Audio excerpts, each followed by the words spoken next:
Today we see the article Motion of Rocket. The rocket system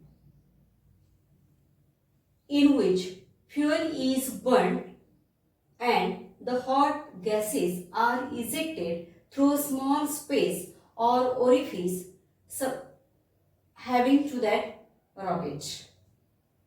The fuel of rocket may be in the liquid form or solid form. When the fuel is burnt, the hot gases are ejected to the small orifice provided to that rocket. Here we are taking the two steps of the rocket. In figure A, one step is shown, initial stage is shown, that is rocket system at time t, and in figure B, the second stage, that is rocket system at time t plus delta t.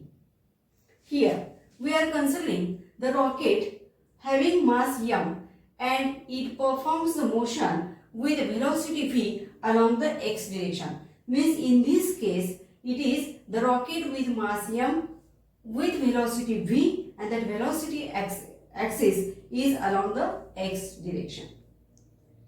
As the mass of the rocket decreases and its speed increases, we have to prove this statement here. Mass of this rocket decreases with increase in its speed. It is the mass of the rocket m, v is the initial speed of the rocket, or you can say velocity of the rocket at time t. This is the exact situation of the rocket at system at time t. Whereas when after time t plus delta t, there is increase in time as t plus delta t. This is the change in mass of the rocket as m. M changes to delta m when t changes to t plus delta t. That is change in mass. And the change in velocity is v changes to v plus delta v. Therefore, as the mass of the rocket decreases from m to m minus delta m, when increase in time is t to t plus delta t, at the same time there is increase in speed or velocity as v plus delta v. Means, in short, at time t, m is the mass of the rocket, v is the velocity of the rocket at time t. When t increases to t plus delta t, mass decreases by the amount delta m as m minus delta m, and the velocity increases as v plus delta v. If F bar is the external force acting on the system, stage 1 and stage 2, then by Newton's second law of motion, we can calculate the force acting on the system denoted by F bar. It is the time derivative of linear momentum P bar. It is the linear momentum of our rocket system. It is equal to Pf bar minus Pm bar upon Pi bar upon delta t. It is the equation for the external force acting on the rocket system according to Newton's second law of motion. F bar is equal to dP bar by dt equal to Pf bar minus Pi bar upon delta t. It is our equation number 1. In order to explain this equation, what is Pi bar? It is the initial momentum of the system at time t, which is the product of mass and its velocity. And Pf bar equal to the same definition, product of change in mass and change in velocity. M minus delta m into v plus delta v plus delta mu. It is the final momentum of the system at time t plus delta t. As we know, the external force acting on the system is given by F bar is the rate of change of momentum as expressed by equation 1. To the RHS of equation 1, Pi initial momentum, Pf final momentum. Here initial momentum is mass into velocity. It is the expression for final velocity. Now with reference to equations 1, 2, 3, we move further.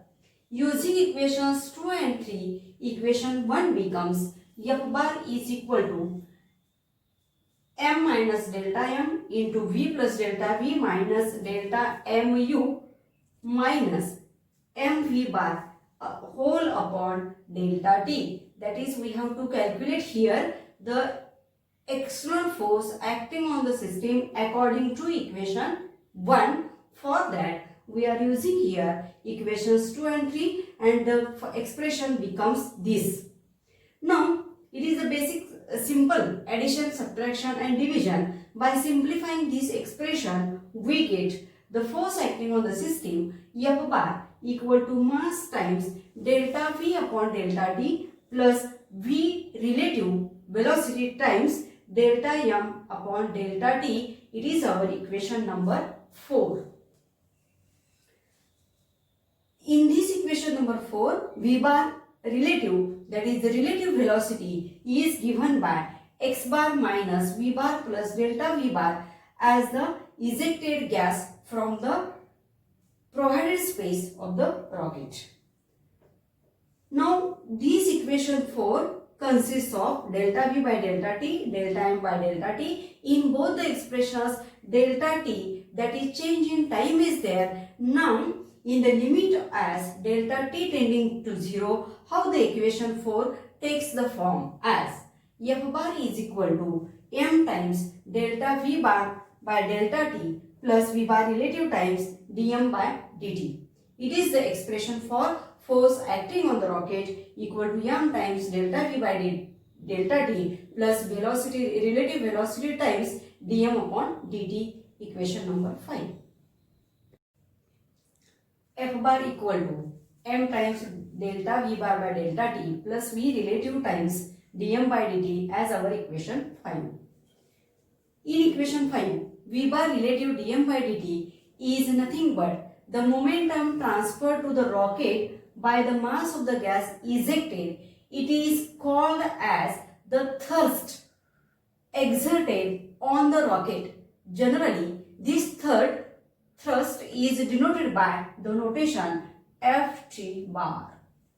Hence, equation 6 as F bar T is equal to V bar relative times dm upon dt as equation 6. Equation 5 is the external force acting on the rocket system as a whole, whereas equation 6 is nothing but the thrust exerted on the rocket as 6. In this equation, this dm by dt is negative as the mass of the rocket decreases with time. From equations 5 and 6, we have mass times dv bar by dt is equal to the addition of both forces F bar and Ft bar. Mass times dv bar by dt is equal to F bar plus Ft bar. Now it is mass, it is the time derivative of velocity. According to Newton's second law, time derivative of velocity is nothing but acceleration, and therefore mass into acceleration is the addition of the net force acting on the system and the thrust exerted on the rocket. Hence, in this equation, this dv bar by dt is equal to acceleration of the rocket. Here is the article motion of the rocket.